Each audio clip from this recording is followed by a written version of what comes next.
Ауыз ашуға неше минут қалды өзі? Ауыз ашатын уақыт өтіп кетті ғой. Ертерек барайық. Ауыз ашуға азығыңдар деген емес па? Иә, дұрыс айтасыз. Және де пайғамбар саллаллаху алейхи хадис бар екен. Ораза ұстау үшін екі қуаныш бар екен. Біріншісі ауыз ашқан кезде қуанышы, ал екіншісі Аллах тағаламен дидарласқан кезде қуаныш екен. Машалла. Кеттік ендеше ертерек барайық.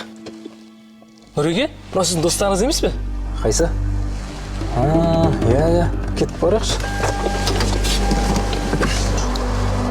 Кеше Қазақстан мен Данияның ойыны зор ойын болып барады.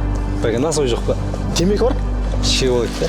Кешке дейін зорға шығарсың. Ауыз ашып болдық бола беретін жер, Ішке қойып бас алдық кетті. Шей қойық. Шамды жүрсіңші. Жігіттер не істеп тұрсыңдар? Ораза емессіңдер ме? Ауыз ашып қойдық қой.